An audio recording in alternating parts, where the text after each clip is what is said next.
Welcome to the Employment Wednesday podcast with Yvonne Shabangu. Have you heard of the scripture Hosea 4 verse 6? My people perish because of the lack of knowledge. The same applies to your career. When you don't know what to do, when to do it, and how to do it, you are likely to make wrong career choices. But worry not. Employment Wednesdays is here for you to offer you all the answers relating to your career and offer you strategies to develop your career. Enjoy. Hello, everyone. You are welcome to another episode of Law Without Borders. And today we're sitting with one of my faves. And she is a lecturer at the University of Johannesburg in the Practical Business Law Department. And she holds an LLB from the University of Johannesburg and an LLM cum laude in labor law from the University of Johannesburg. Katleho Letsiri. Did I say it right? Yes. I get so nervous when I have to say people's names because people take it very seriously. But thank you so much for honoring my invite. I'm really so excited because you have my dream job. Wow. Okay. Yeah, I really want to. Remember I once told you about it on Instagram? Yes. Like, I really want to be a lecturer so I bad. remember. Thank you so much for having me. This is really amazing stuff. Okay. Yeah. Did I miss anything in your bio that you want to tell us? Not necessarily. I mean, short and sweet. Short and sweet. Yeah. Okay. No, that's fine. Then let's go into the icebreaker question. Okay. The first question would be, if you were a drink, what drink would you be and why? I'd be gin. Okay. Why I'd be gin? nice and strong, bold. Okay. Okay. Hits the spot. Love that. Love that. Is that how your personality is? I think so. And in fact, I think I'm moving towards that now. Okay. In my late 20s. All right. I'm moving towards boldness. Okay. Yeah. All right. And then would you rather sing or dance? Dance. I feel like you chose the safest option. I really was Please. hoping for you to say sing. Then I was going to say sing for I'm us. avoiding that. You see that one? I'm running away from that one. No, that's fine. If you had unlimited budget, what would be your destination, your dream destination? I'm a beach girly, Okay. so maybe like the Maldives. All right. Fortunately, I've been to Mauritius, Okay. which is very like similar vibes. So I'd probably do the Maldives. All Yeah. right. Nice. Yeah. Who did you go to Mauritius with? Was it like friends group? It was work. Oh, it was work. The career's taking us places. All right. Love that. Love that. But did you also get the luxury of exploring the place? Definitely. Yeah. It's a Okay. really beautiful island. Yeah. You see why I want to be a lecturer? Please join us there. It's fun. No, you guys need to put me on. So yeah, just going into the slightly serious stuff. Okay. If you could resolve one problem in South Africa, what problem would it be and why? I think really poverty. Okay. Because it has a ripple effect. So if you look at crime stats, if you look at people moving into certain spaces, they do it because they want money and they want to escape poverty. So I think if you could find a way to bring people out of that space, you eliminate desperation, you eliminate humiliation and degradation. And you can do that in various ways. Okay. Not only by providing employment, but also like some sort of social assistance. I think. Okay. Yeah. All right. Oh, yeah. I think I omitted to mention that you actually have specific interest in social security and labor laws. Yes, ne? yes. Yeah. And then, as a child, what did you want to be? I wanted to be an air hostess. Really? Okay, but you know what? I think you have it. You have that thing. I wanted to be an air hostess. I think just seeing them looking all pretty and traveling the world, I thought it was pretty cool. Okay. I don't know what happened to that dream. It fell away just disappeared. somewhere. But Okay. that's really what I wanted to do. Yeah, yeah. And then how long, in as much as you may not know what happened to it, but how long was it that you wanted to be that? When did it change? I think around primary. I'm not exactly sure. Hey, I don't recall why I kind of let go of that ambition. But I'm pretty sure it was around primary school. Okay. Yeah. So then in high school, you're in grade 11. Yeah. What did you apply for and what Law. universities? Law only at UJ. What? Yep. They told me get a second option. I'm like, for what? You were I'm set in gonna stone. study law. That's nice. That's my decision. And I mean, how I chose law as well wasn't profound or deep.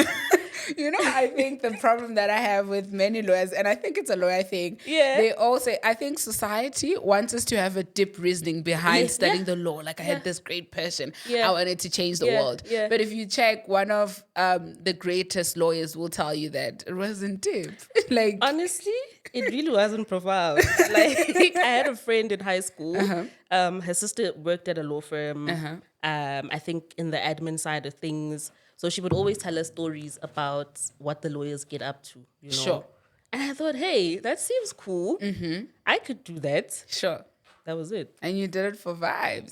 Just ran with it. I was like, I can talk. All right. You know, I can read. So let me explore this. So I looked into what law was about, and I Sure. found that, you know what, I actually do like this, and I can definitely do this. All right. Yeah. So now then you apply at UJ only. Why? I only wanted to study at UJ. Like I saw myself studying at UJ, nowhere else. Did you know anyone else who studied at UJ, or you just like No, it's so strange. Like I just saw UJ as an institution, and I was like, I really see myself being there. I didn't know anybody who was studying there. Sure. But I just saw myself fitting into that environment.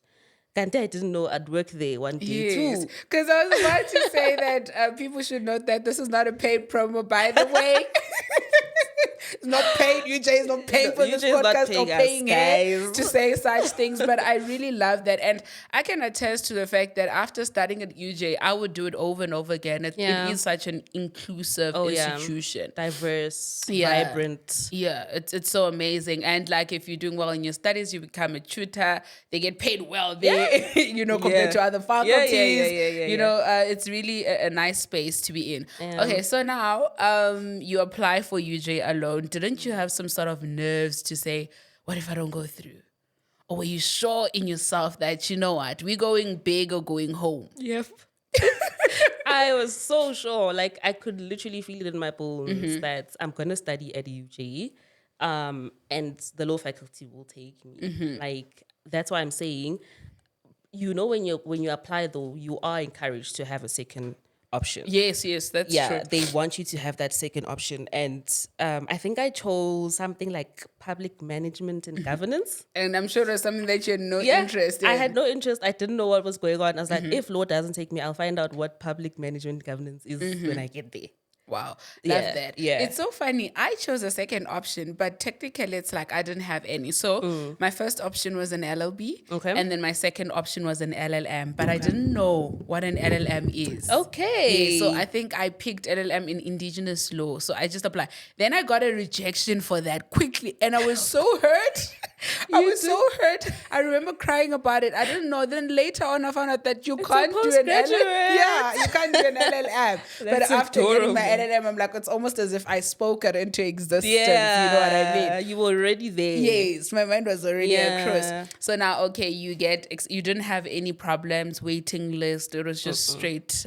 It was straight through. Okay. So now you get accepted. Did you have funding? Did you have enough research? Like, had you done enough research? No. So I think I really didn't have an idea of what the tertiary institution life is all about. Sure. I did not have funding. I think my parents paid for my first and second year. Oh, yeah. Yeah, that's steep. Did Yeah. they have it in their plans, or is it a thing of we're here now? I think probably my dad did a little bit more. But of course it was steep still. you know. Because law is not cheap. It's not cheap, guys. Yeah. It really is not. But they did their best and we got through. And I only got NSFAS in my third year. Okay. Had you applied? So throughout, like when you were in matric, you didn't know about NSFAS. No, I did. I remember filling out applications with my aunt. Sure. But then we didn't get a response from NSFAS at all. They just kept quiet. Yeah, I'm not exactly sure what happened there. And I think I did apply for probably like 2 or so scholarships and bursaries. Sure. Didn't get anything.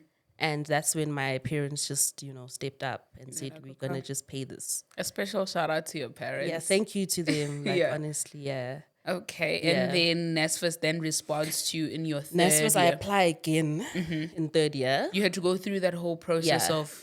Applying again. Okay. And I applied, got accepted, they granted me funding, and then I could breathe. Finally, now I can relax a little bit. Yes. Those first 2 years were really, a bit of a struggle. Okay. Whilst we're still on the chat of funding net, to people at home, people that are in high school or you're in your first year, I highly recommend that you apply for bursaries as soon as possible. Definitely. I think there are really a lot of bursaries. If you're already in university, I'll speak like for UJ people. If you like, you can go to the external bursary offices and ask for a list of bursary providers, and then you can contact them or you can ask for forms. They're always willing to help, because I think education is the key to success, right? Definitely. And you don't want to worry about things like fees, food, and all of that. So almost try and push yourself a step forward, so that you only have to worry about just studying and doing well in your studies. Yeah. Okay, so now you get to UJ. How is the culture shock? Like, did you enjoy it? Were you with some of your friends? Tell us about that. Wow. Culture shock, yes. I honestly, I struggled a little bit in my first year really to integrate. Okay. I felt overwhelmed. Because, in high school, I wasn't necessarily your timid, like behind the scenes type of character. I was doing well academically. I was outspoken. Yes, you're the class girl. rep, all of these things, Yeah. So you get to varsity now, and everybody there is like that. Sure. And more. The competition is tough, eh? You know what I mean? It's the A's of the A's. Look. You move from being the best with your 95 to meeting people that get 100 and everything. I'm telling you. Sure. People were so self-expressive and, bold. And, so I felt really overwhelmed. And I kind of wondered if I really belong here. Sure. I did struggle a little bit, and it reflected in my studies too. I did well, but there was one module, right? Which one was it? It was called English 1C, 1D. Why were you guys... You know what, ne? I did English 1A and B, right? And then I know a lot of the people complained about English for low and that English 1C, 1D. But I thought ours was harder because we did literature. Oh my goodness! I would have loved to do literature rather. I would have loved to do literature rather. That module, it rocked you. Yeah. And when you walk into something with a negative energy, right? You have some sort of a preconceived notion about what it is or its level of difficulty. Sure. It transcends. It translates rather. Yes. So I heard about the module after having chosen it. Oh. And people were like, yo, this module is difficult.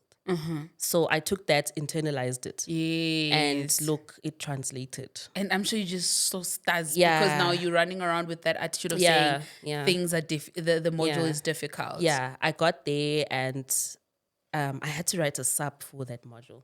Really? And I'm sure you thought to yourself, a whole of me, it's English. Oh my goodness. It was so It's bad. always a shock. I think what almost sent me to ER in first year, because I also had the same issue. Yeah. Like my transition was very hard because high school, I was like top of my class, right? Yeah. And all of these things. And, you're a star. I was part of Orange Carpet, all of these nice things. And then you get to uni. Things seem a little bit easy. You take things for granted. And then for me, I meet politics. Okay. Yes. And then I'm like, what's going on in this class, right? And I remember I got my first 40% there. I was like, what? What is going on? I fought. Yeah. But the good thing is, at the end of the semester, I ended up getting a distinction. Because for me, it was like I felt triggered. I'm like, what? This is not me. Yeah, like you were revenge right. You. Yeah, Yes, you were it revenge shakes right. you. Yeah. Same for me. So for me, it was with the exam. Sure. That was my first 40 then.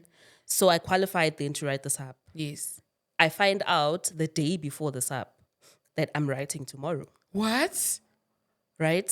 So, if your fees aren't paid, you get blocked, right? So you can't see your results. Communication and all of that. You can't see your results. You can't see if you have any sub.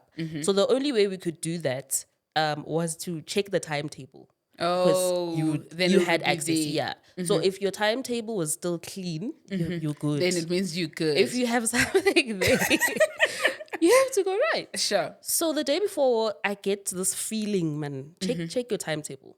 And I feel like you always know when something didn't go right. Hey, there's always this internal thing that Yeah. says, yeah. Yes, I got that. And I checked the timetable, and here's this English one, C1D, Hey, guys. wow. So I study that night. I'm like, there's no way. Yes. And I go write the paper. But unfortunately, with SAPs, once they They get to cap. 50, Yes. so you don't even know if you did well enough to get a distinction. You just leave it at that. But I had to forgive myself for that. Love Because that. I was really beating myself up. I was like, my parents are paying all of this money, and I'm here failing a module in my first Yes. year. What am I doing? And why would you fail English? It's Do you know what always I like, mean? yeah. So I really did beat myself up for it. But after writing that exam, I really did have to forgive myself and say, fine, now integrate, Yes. now transition properly. And I really have to commend the tutor system at UJ to, again, not a paid promotion. It's gonna be like, I carry you guys were tutors. So what are you gonna say? But look, it helps so much. it does. It really does to sit with somebody who's also still a student. You know, I had a really strict tutor. Who's your tutor? Oh man, I've forgotten her name now. Oh, it starts with a T, but I really have forgotten it. She was strict, right? She would work me to the bone, and she told me, please, you don't come here and relax. I can see what you have in you. She was dragging that potential out of me and dragging this and getting me to shake off this feeling that I'm not you're a good enough. victim, Yeah. not good enough. Yeah. And all of that. And she did. She really did. Yeah, I love that. Okay, so now your first year, Yeah. you get over the whole feelings of being overwhelmed and all of that. How is then the rest of the degree? How did you find it? Now I find amazing friends. Love that. To this day. You know, we were just really there, and we were having fun. Now I really start to get to fall in love with this environment. Sure. So I had amazing friends. We would assist each other throughout. So the rest of first year just was kind of smooth sailing. Okay. I could say, yeah, I was having fun now. All right. Love that. I think many times we always, we live in a society where people don't encourage friendships. Yeah. But I feel like when you get to university, take your time and pick good quality. Yeah. You will grow with those people. Yep. I'm still friends with my friends that I've been with since first year. That's beautiful. We've seen each other grow. We've seen each other fall apart. We've seen each other get jobs, get admitted, and all of these things. And it's always a beautiful thing to experience, you know, to actually see people grow and become and have a good time. Yeah. So I really do encourage, have friends in uni. Don't isolate yourself. No man is an island. Sure. And society these days is trying to push this concept of individualism. Yes, and boundaries, guys. Some things are not boundaries. Hey, you're just trying to put yourself in a box. It's like, honestly, guys, you can't live alone. You can't. You really cannot. can't. We do have to lean on each other at some Sure. point. So I really do share the same sentiment. Definitely encourage friendship. Yo, guys, now that you say that, it stresses me so much. People want to cancel their relatives. People want to, just give people grace. Give people grace, man. You know, I mean, of course, you do have to have a limit. Yes. You can't constantly be laying yourself down to be walked over. Sure. But Understand, don't immediately. We just when I cancel culture, we know you're Miss Cancel Culture. No, guys, have humility. Yeah, I love that. Have humility. Okay. So now in university, first, third year, did you know anything about articles, your options after your degree? Yes. Okay. I did. Fortunately, they do the whole first year seminar. And they don't really unpack the different careers Sure. until you do the legal profession in Introduction to Legal Studies, Yes. right? That's when I guess, and it's only later on in the year where you kind of just see what the differences are. So I did have knowledge. I did know there's advocate, there's attorney, what the differences are. Do I want to do it? I'm not sure yet. But you see now, I feel like also in as much as you had that information, it almost feels as if we are boxed as lawyers to become advocates and attorneys. It's almost as if there's this agenda pushed by institutions, places, people to say, be an attorney, be an advocate, be this. Because why couldn't they tell us about being a lecturer? They're standing before us and That's exactly they're right. lecturers. Why are they not telling us about compliance, legal secretary, paralegals? I love that. There's a lot of things in practice that you could do. Okay, so you're told about attorney, advocacy, and then you were not sure about it. I wasn't sure which one I wanted to do. But you were prepared to pick. If any, right? But I remember I probably was in second or third year when I saw these lecturers and I'm like, this is also a job, Yes. It looks like something I could do, right? I remember telling my friend that now I want to be a lecturer. Mara, it's only later on in life because number one, you don't have an example.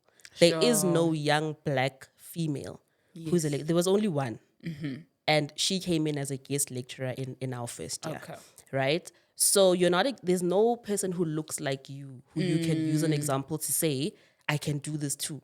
So the ones that I do see are older. So I'm thinking, okay, maybe I have to go practice first then. Yes. And then come back. But this I want to do. Yeah. And there is that stigma also to say you have to go to practice. I mean, it's a good thing that maybe you've got practical experience, whatever the case may be, but we are here to decode that. You don't have to. You do not have to. And I that perception does in fact exist. People would kind of not almost look down on colleagues that did not go into practice. Not only other colleagues, but students too. It's like if you've never done practice, then you don't know the law. And that's not true. And it's not. You know, when you say that, it's so funny. I'm part of, I'm not going to say victim, but for a lack of a better word, I'll say victim of that. Okay. So had I known that I could be a lecturer right after getting my LLB, LLM and stuff, I could have went through I was not going to look for articles. But I looked for articles under the presumption that everybody's older. There isn't a tangible representation of a 24-year-old lecturer or 23-year-old. So I'm thinking, I have to go to practice. I have to gain all of this knowledge. I'm not thinking about the fact that at the end of the day, they can go to practice and all of that, but they still need to comprehend the textbook, the curriculum, and all this. You will get the training that you require for a position that you apply for. So I think I was also on that. Then I ended up resorting to say, oh no, I'll be a lecturer when I'm older, after everything. It's almost as if I did, it'll be my last thing. That's exactly But now right. I'm also going back to a part where I'm like, you know what, this is an equally important job. This is a job I can do in my 20s. This is something that I can be passionate about and grow in. So, So, okay, then you're like, I want to be a lecturer? Yes. So again, this is only something I told myself I'd do later on in life. So I get the opportunity while I'm doing my master's. Okay. So so wait, before you go into your master's, okay, when you get done with your LLB, so you didn't apply for articles. No. What was your plan? You just said, I wanted to do my master's. Okay. And then you're like, so during your master's, you're a full-time student. Yeah. All right. I'm a full-time student. So here's what happens, all right? And and you tutored us, maybe. I did tutor for a short period of time though. Yes. So how did you, was it part of the plan to be a tutor and all of that? Wow. Okay, tell us. I think I'm probably a good example of let go and let God. Okay, love that. And I mean, I look at this in hindsight now. It seems to me that God was just saying, relax, let me lead you. Yes. And I didn't know that I was relinquishing control and saying, God, lead me. But in hindsight, I look at it and say, hey, man, I was taking risks. I didn't apply for articles and all of this stuff. All my peers were doing it. And, but at the end of my LLB, I applied to do my master's in labor law, fine. And I get there.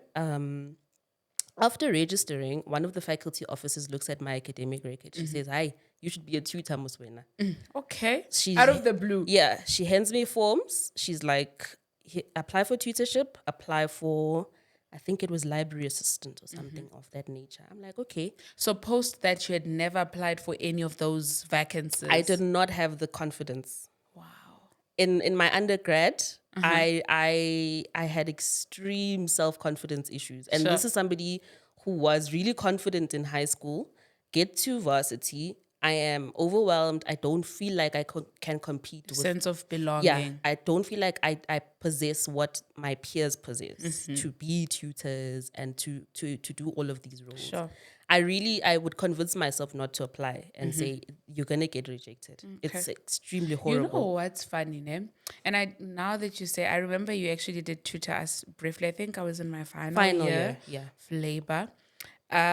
When we saw you, we thought you were somebody that was tutoring like business, the other Kosoweto campus, ne? Like that department. Yes. We thought you were already tutoring. So it's almost as if you have that aura of teaching and all of that. But obviously, because like you're saying, you're only seeing now in hindsight to say, you know what, maybe God was just pushing me through and leading me to this path. I didn't even know that it was like an impromptu thing. It really was. Look, she just said apply. And I applied. They call me in for an interview. Day after interview, they call me. They like, come sign appointment forms. What. I'm like, wow. Okay. They tell me how much I'm getting paid. I'm like, from zero to hero. From zero. I'm like, okay. So I do this, right? But I was so they appoint me as a tutor for the law of contract. Yes. I'm with law of contract for a month until my master's supervisor says, I want to motivate for you to be an assistant lecturer. Okay? Oh, out of the blue as well. Yes. What? She calls me. I'm going in Soweto chilling. And I remember it was the weekend. I just get a random call from my supervisor. I panic. She's like, how are you? I'm like, I'm good. She's like, okay. So I want to appoint you as an assistant lecturer. Would you be interested? I'm like, okay, what does an assistant... And did you have like a relationship with her? Yeah, she was my... not only my master supervisor, but she was also teaching the coursework for labor law. Okay, so you had I did have slightly, she'd see me in class and everything. But like she taught us in final year too, but she didn't know me at that time. Why? Because I was really not confident to raise my hand and answer questions, or say even things. though I know things. You know when you know things and it sits here and says talk. But you just can't.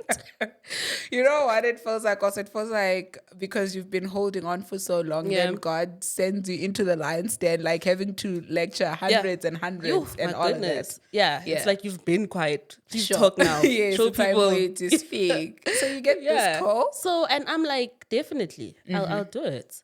But I process afterwards. I'm like, okay, that means I'm going to be a lecturer. Sure. Okay, cool. I can do this. And I remember, hey, man, you said you wanted to do this job, but you thought you could only come back when you're 50. You're 24 now. Yeah. And it's coming to you. It was really an amazing moment. I told my mom, she was what? Like, you're going to be a lecturer? Are you serious? What a tangible representation. It was absolutely amazing. And I start the job. I had to obviously resign from the tutorship. I was only a tutor for a month. Okay. With law of contract. And also, I'm very grateful to that course facilitator for law of contract, Professor Michelle van Eyck, because there's one time when she asked me, you have to teach this class. Really? Like run a tutorial for the whole group.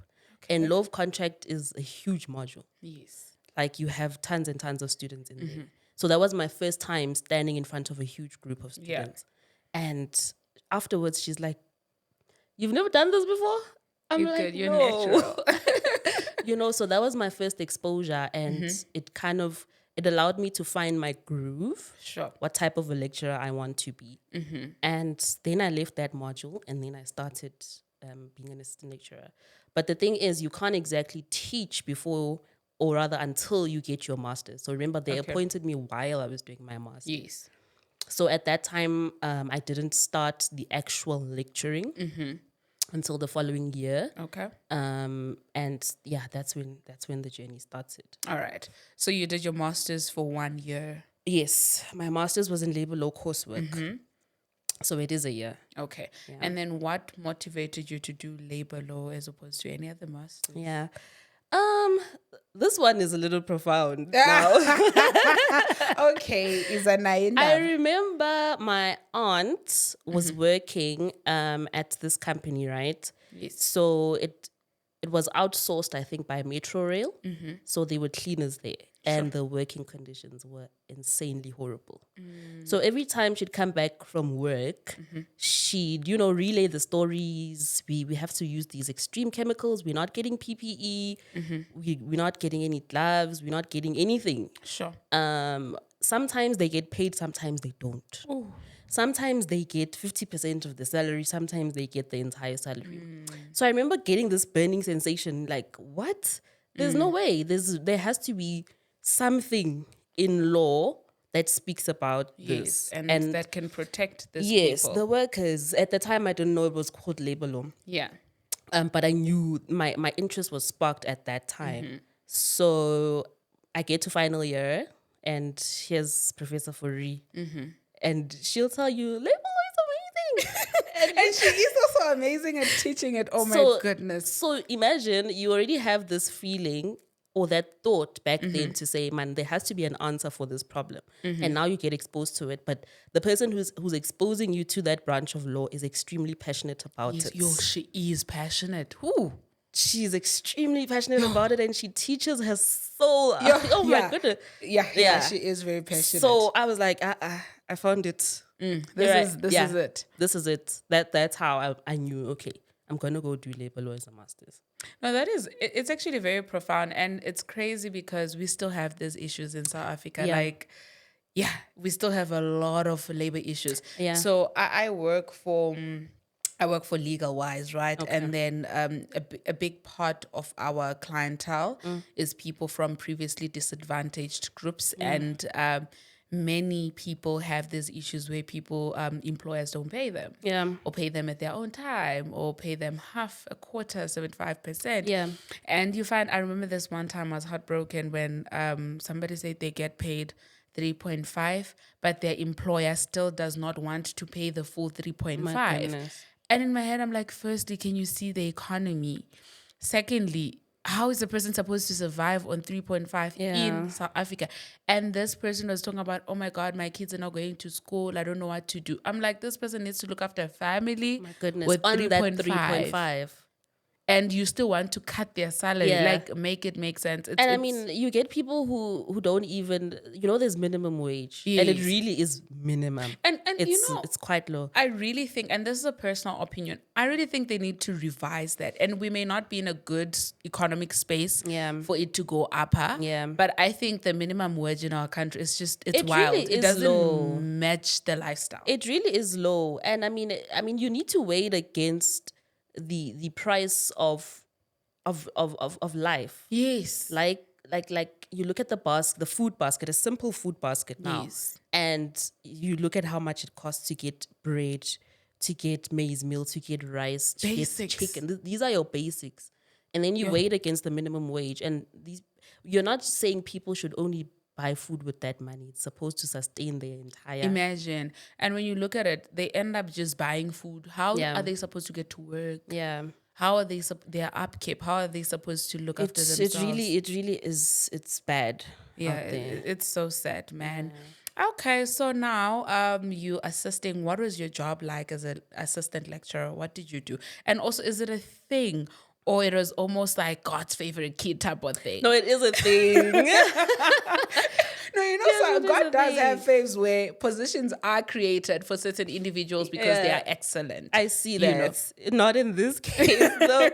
No, it is a thing. Okay. It is a thing. I remember when I was doing my final year, there was an assistant lecturer for the law of evidence. Okay. So and it's always those tough modules. Yeah. I remember her. So I knew it existed. So when I started, right, like I said, I got appointed just before I finished. So I couldn't teach from I think around June to the end of the year. So my role was mostly administrative at the time. Okay. Which is why you'd see me in some of the labor law classes with Profori. I was just assisting here and there. And then in, I think 2020, that's when I got my first module. Okay. I'm co-lecturing with a colleague of mine. The module is Introductory Labor Law. I'm like, yay. Okay. Love that. Love that. But you recall, this is COVID now. 2020, it's COVID. So we are lecturing, but you are looking at a screen. Oh. and it's remote learning, remote teaching and learning. So the only time I get to actually stand in front of a group was after COVID. And how did like the first day feel like? I was nervous. Really? Yeah, I was nervous because the module was a first year module, huge group, 500 students. Sure. And you're standing in front of them and they're just looking at you. But you're my age, Muswela. Yes. They're looking at you like this one is young, you Yes. know? But what I learned from that first exposure while I was a tutor was that sometimes break the ice. So I would kind of just do a little bit of an icebreaker Okay. for us to get comfortable with each other. And once the ice is broken, we jump into the content. Sure. But you don't want to be a robot when you are a lecturer. You want students to be able to relate to you and see you a human being. Yes. You know, if you have to tell them about your story a little bit, how you got there, so they can get a picture, do that. As you go along while you're lecturing, you know, joke with them, laugh with them. Don't just stand there and, you know, be all ice cold, because they will reciprocate that energy. Yeah. So yes, I was nervous, but the ice was broken and it was a good relationship. How long was the lecture? So it varies between 45 minutes and 1 hour 30. 1 hour Okay. 30, yeah. Okay. Yeah. So it varies. Sometimes you get 45, sometimes you get the longer ones. Yeah. So, but it was good. You enjoyed yourself. I think that's the moment I found that, okay, this is my career. This is what I'm doing. I could do this forever. All right. Yeah. So you never at any point thought, you know, maybe articles, maybe I could be an attorney, maybe I could go to court. Yeah. Look, the door is not closed on that still for me. I do think that it's good to diversify. And, you know, you mentioned things like consultancy and stuff like that. So the legal profession is really, really wide. Sure. It's broad. There's so much that you can do. So I don't want to completely say I will never do my articles. No, Okay. because I love labor law. I worked, volunteered at the pro bono office at the labor court, Yes. Saslaw's pro bono office. And it was good to be on the ground and really to see people, to hear their stories, to help them. So I don't want to say I'm never going to do that. I still have that burning sensation. Yes. No, I do have to be out there Yes. at some stage of the game. All So right. even now, I won't necessarily say I don't want to ever do articles. No. Okay. Yeah. All right, love that. So okay, now you lecturing. So what does your day as a like if we say, you know how on TikTok they always say a day in my life as a doctor. So maybe take us through a day in your life as a lecturer. Okay. So it's very flexible, I'd say. Okay, so maybe let me start there. We don't necessarily lecture every day. All right. Most people lecture at minimum 2 times a week. I lecture now 4 times a week. Okay, so I see 2 different groups of students, Okay. but I teach them the same thing. So the day will typically look like, depending on what your class time is, that will probably be when your day really starts. Okay. So I'll go to campus. I don't believe in doing lecture prep on the same day. All right. I prep for my lectures prior. So you obviously have to have a PowerPoint presentation. You do your research, you formulate this. And I'll go to campus and meet my students. The class also varies. It's about 45 minutes, sometimes 1 hour 30. And the groups are smaller this year, so it's much more intimate. Okay. You have your PowerPoint there, you do your thing, and then afterwards, then you'll consult. Okay. So that's the time set aside for students to come to you, ask questions, do whatever it is they want to do. But the key thing also is that, yes, the core business of a tertiary institution is teaching and learning. But as a lecturer, research and innovation is huge. part. Yes. Sure. So outside of the lecturing, it's really a small part of the work. Most of my day is research, writing. You know, writing abstracts and sending them to conferences, going to conferences, presenting papers there. And that also was quite an experience. Yes, because I was about to ask. You'll call me if I'm wrong. You co-authored a book, ne? Or you book contributed chapter. a chapter. Yeah, How was that experience? How does it feel that there's a chapter that we quote and say Katleho? You So according to cite me. Katleho. It's an amazing feeling. And we spoke earlier about collaboration Sure. and not existing as an island. I'm a product of that. Oh. When I got to the faculty, there were colleagues who wanted to, to help me integrate Sure. and do that. So one colleague, Mrs. Khomozo Mafamadi, was like, "Hey, there's a conference, and I would like for us to contribute to that, and it's going to yield." That was a journal article. So I'm like, okay, let's do this. We collaborate, we write together. It's published. Love that. The name is there. And I'm like, Yes. what? What's happening? Yeah. And then the book chapter was even bigger because it's an actual book. I have the Yes. copy. It's an I actual have book, it and yeah. I can page there and see my name. So it was really amazing to know that you can make those types of contributions and people can read your work and see what you're about and what your research is about. So, but also the conferences, hey, because there's authoritative sources in your field, right? Yes. You mentioned you mastered in banking law. Banking law. That So, Professor Hugo that's was just exactly like, right. we couldn't even lie in that class because it's like the god of banking. That's exactly right. So you know those authoritative Sure. sources and you know that, okay, if I'm ever going to write anything on banking, these are the voices that I can quote. Sure. And they are authoritative. So same thing in all other disciplines, same thing in labor law. So here I am at a conference in Mauritius and all of those authoritative sources are in the same room. Sure. I'm like, how did I get here? Dreamy. I'm like, how did I actually get here? But now, imposter syndrome comes and says, nah, you You don't deserve. you don't deserve to be here. I panic. I remember I was at the conference and I had I think a mini panic attack. I removed myself and went to the bathroom a little bit just to breathe. I was feeling overwhelmed. I felt like these people are big in labor law and social security law. And not only am I in a room with them, but I'm going to present my own research to them. And it scared me. Sure. So I had to kind of just take a breather, pray a little bit, remind myself that you worked hard, you are working hard, you're setting route for your career. Don't panic, don't be nervous. And I went back. The following day was the day of my presentation and I just knocked it out. Wow. I just felt, you know what? I can't look at this negatively. Yes. I have to look at it in the sense that, yes, all of these people are massive names in labor and social security. And I get the privilege of presenting my research to them. I get the privilege of them raising their hands after my presentation and asking me questions and making comments. And that's how you grow. Sure.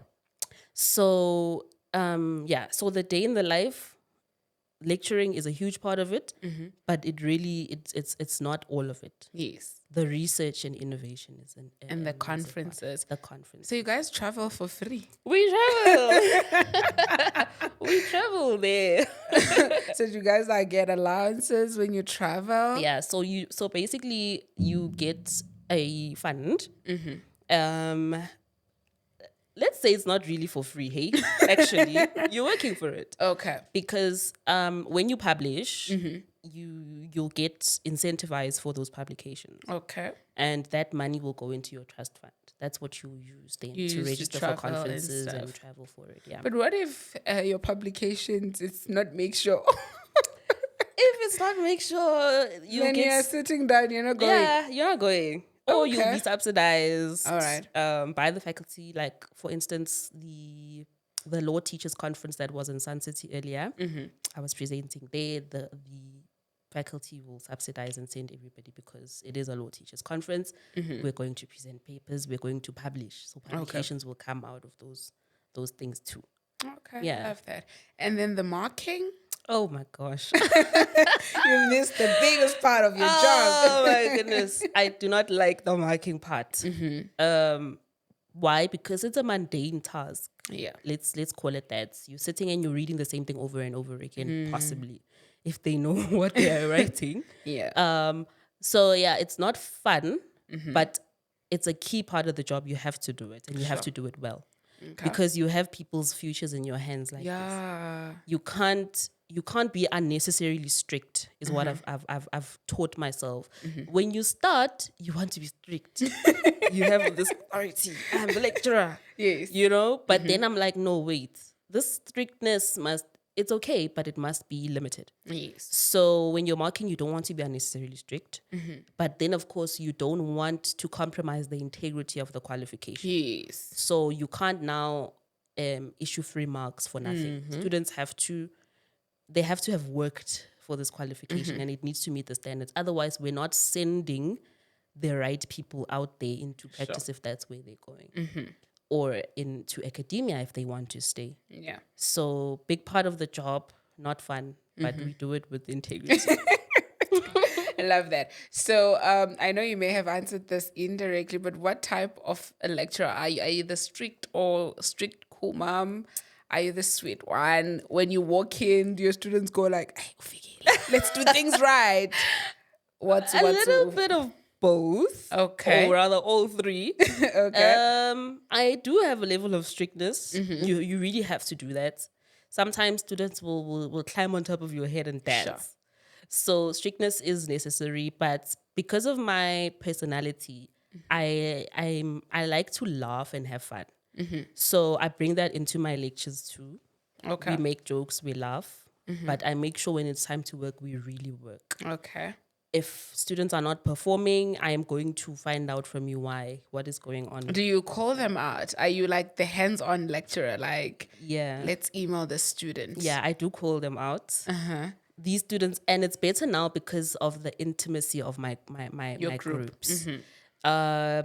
I remember there's just faces that I've never seen in my life. And I said, sir, I really don't know you.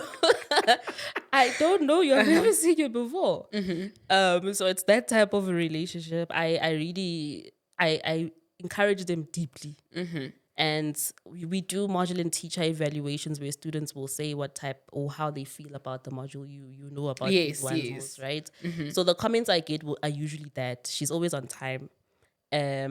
She's passionate about the teaching. It's one said it's a calling.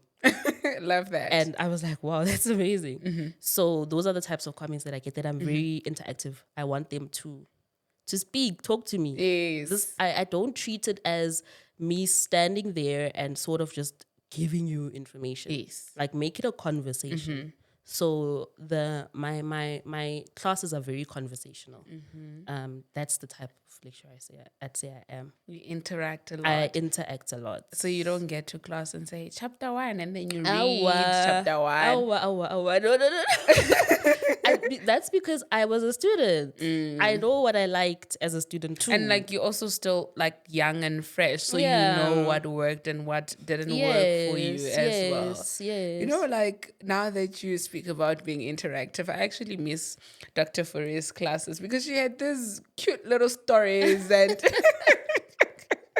it was always fun being taught by her. Like, you see it, you imagine it, and you become part of it. Yes. And the whole thing of interacting, you're able to remember, you know. Exactly. Yeah. Okay. I love that. And then Bali Patela Shop. Yeah, we get paid well. Yeah, we get paid well. So can I go pop dumper? Oh, kachalete ya na lecture. I was so pop too. But we're happy. You're happy. It was quite a jump from the assistant lecturer salary to lecturer salary. So maybe, if you don't mind, can you take us through when a person starts and then meet, and then what they can look at once they are fully in the position? Okay. So when you start, it's okay. So as a tutor, you're looking at like 7, right? As an assistant lecturer, you're looking at around 18. Okay. As a And is this what comes into your account, or is this gross? this is what comes to you. Okay. Yeah. This is after deductions. Okay. You're looking at about 18 or so. And then as a lecturer, permanent, you are looking at about, it's very hard to say because now you are, You know what you just did there? You sound like those people at the awards when they say the winner of the, and then they keep quiet because I was You were ready like, to hear she's like, coming, she's coming." she's coming. Come with it. Now this is my dream job. This interview is one of my favorites because I'm taking it too seriously. oh my goodness. Let me tell you. Let me tell you why it's hard to say. It's because you structure it. So basically you say, pension. This is how much I want to go towards pension. Okay. You say 13 check. I want it at the end or I want it divided throughout the year. Okay. So it's very hard to say. Oh, so you can divide your 13th check. Yeah. Nice. Okay, is it also a thing of where you pay your 13th check yourself or is from the institution? Because I once heard of the notion of apparently there are companies where you contribute to your 13th check, like they deduct you. I don't know what that means. So they would deduct you a certain amount, like let's say it's 1,000. Then you get it as a 13th check. So it's almost as if you're saving. It's not from the company. No. Oh, okay. So you actually get the actual 13th check. Yes. Okay. Then you decide whether you If you want to spread it through or you want it as a full salary at the end. Okay. So it's difficult, but to give a figure, let's say plus minus 60 thereabout. Okay. Yeah. That comes into your account. No. This is before. Gross. Yeah. No, but even if it's 60, do you remember Mara, he used to work, Professor Lekwaela. Oh, yeah. Like, his cars, they were the reason that I'd be like, I can be a lecturer, and a motorbike and yes, stuff. Yeah. his motorbikes and stuff. But he does so much. That's exactly where I was going with it. So if you want, you can't look at people and think, oh, they're only doing that. Academia is very flexible, like I said earlier. So your hours are flexible. They allow you to engage in other things too. Of course, then you have to declare though to the institution if you are engaging in other work. But it is very flexible to allow you to branch out. Okay. Yeah, but financially we're good. We're happy. Oh, Illuminati. I can see, especially at that institution. I mean, there's room for growth. There's room for growth. But no, I love that. So if a person is looking to apply for a job, where do they go to? So normally institutions will have an internal portal where they advertise positions. It's either that or they will use other platforms like your PNet and so on. So if you hear about a position, you can go and apply with PNet via the. But normally it's not the assistant lecturership that's advertised. It's a lecturer position. Okay. Yeah. Right. Then you apply via that platform. Okay. That's nice. So, and then what is the interview process like? Is it hard being interviewed as a lecturer or? Yes, because the dean will also sit in, probably. Okay. And that's slightly intimidating. But I think it's like any other interview process, really. The panel will be people who are well versed. Okay. And people who specialize in probably the area that you specialize into. So yeah, it's like any interview, really. I can't say there's anything really special about it. Okay. Yeah. You mentioned something about flexibility, ne? Because I've heard that like real teachers, they don't get leave because they go on holidays when school kids are on semester breaks or whatever the case may be. Is it the case with lecturers, or you guys still get like your 21 days of leave or whatever? I haven't really looked into that for us specifically. What I do know is the issue of sabbatical. When you take an extended leave, and you obviously state reasons why. Do you get paid when you're on sabbatical? I'm not gonna lie, I am not sure. Oh, I was going to I'm say, not right now I'm going to search for the jobs because I'm planning a sabbatical. I really am not sure. Okay. But about the annual leave, I can't really give a definitive So you answer never at this really moment. take leave? Yeah, because I've never never. to. Oh, but I okay. do think your sick leave is Yes, obviously available. applicable. Yeah. The 21, I'm not entirely sure. Yeah. Okay. Have you ever been in a position where you like starstruck when you met some of the people that you wanted to be like lecturers? Did you Yeah. have like your idols where you're like, Yeah. as a lecturer, if I can be this person? Yeah. How did meeting them make you feel? It was exciting, but of course also I needed to stop being a student Come be a and friend. be a colleague. We'd work here. You know what I mean? So, like I said, there was only one example of a female young black lecturer that I had, that we had really. So she was naturally my idol. She was naturally the person that I looked up to.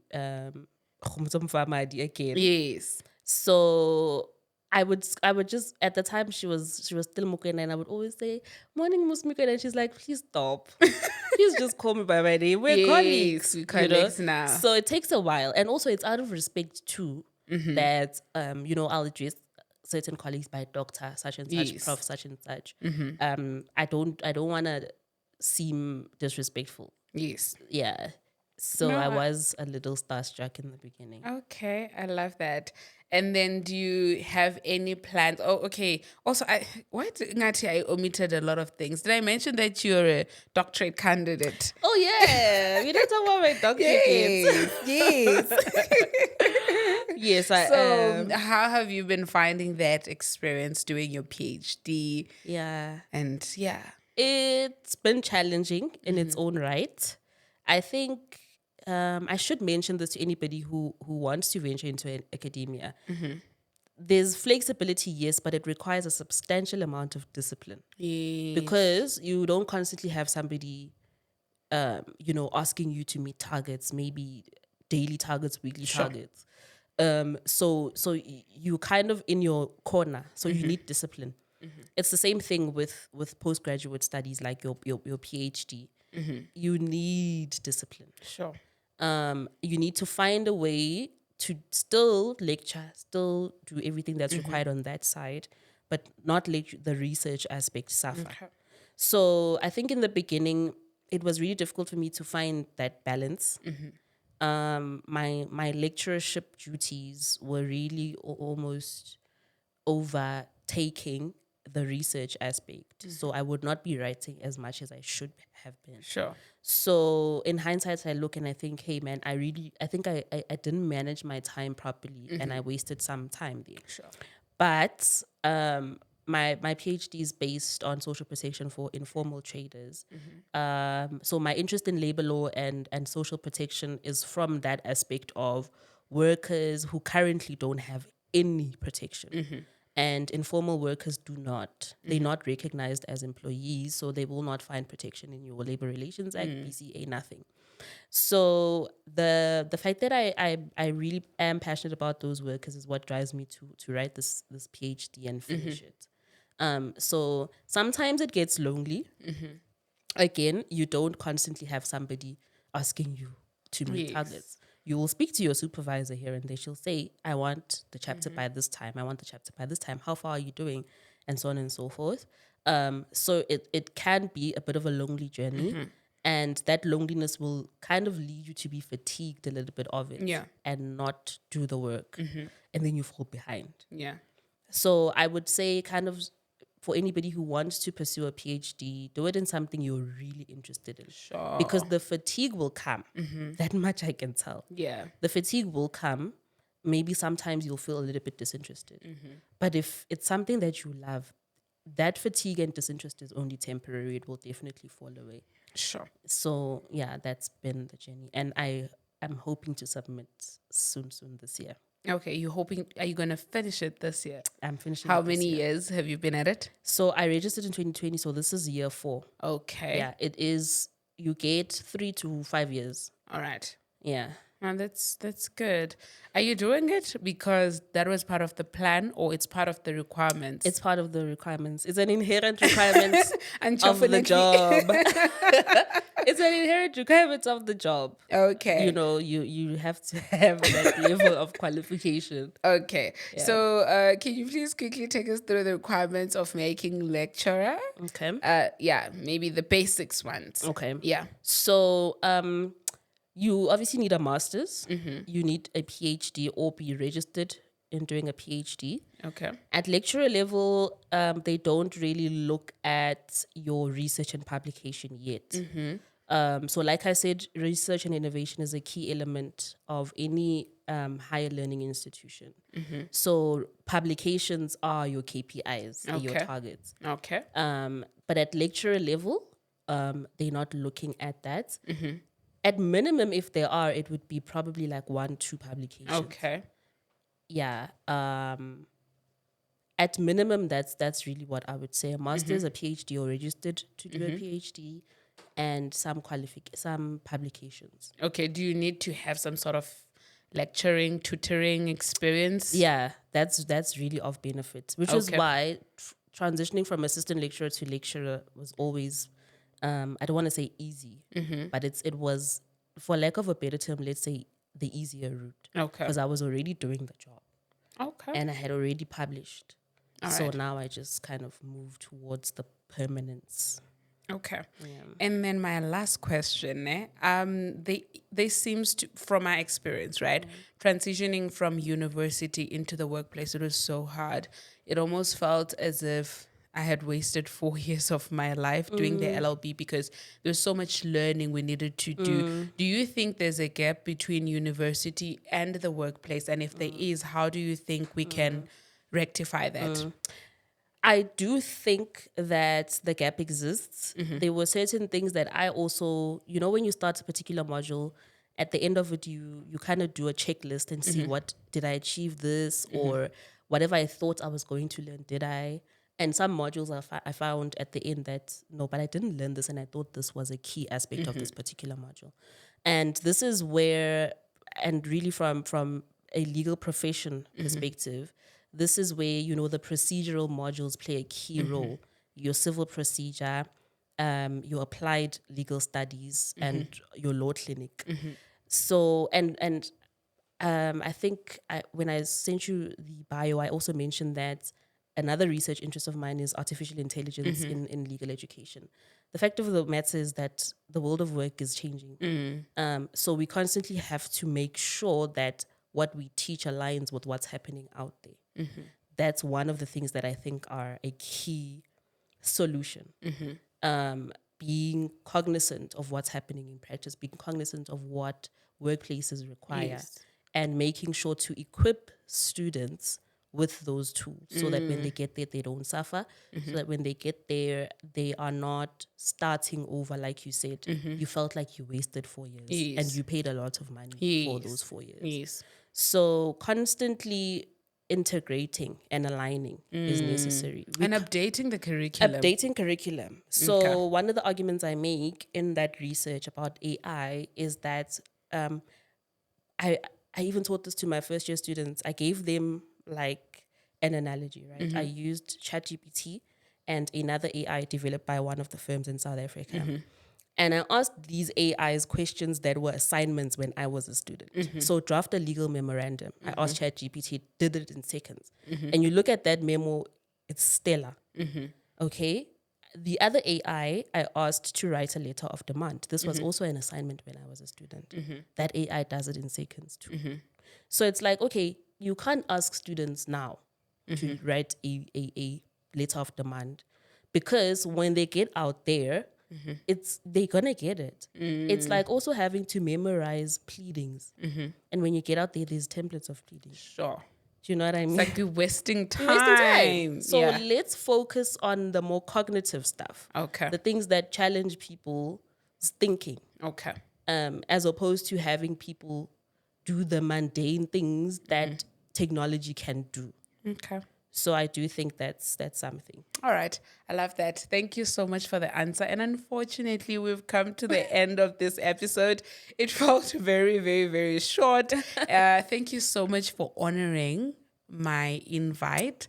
In closing, a word of encouragement and describe the season of your life in short. Okay. I'm gonna try. Okay. Okay. Word of encouragement, self-doubt does come here and there, but don't dwell in it. Let it pass. Remind yourself why you started Okay. constantly. All right. Season of my life, I am getting to know Katleho in greater detail. Love that. I'm moving into a season of boldness, like I said earlier on. And growth in general, really. Okay. Yeah. Love that. And all the best Thank with your PhD. Thank you so Can't much. wait to see you graduate Please. and see you grow. I'm really inspired. Like I said, I find this very interesting and it's such a learning curve for me because it is my dream job. Yes. You know, hopefully the next time we sit here, we'll be colleagues. Please. To everybody at home, I hope you know that you don't have to be an attorney. You can go through the academia route. You don't have to go through the stresses or what society expects of you. Happy Employment Wednesdays. And do not forget that you are never alone. You are always gracefully anchored. Do not forget to like, subscribe, share, and comment. Thank you.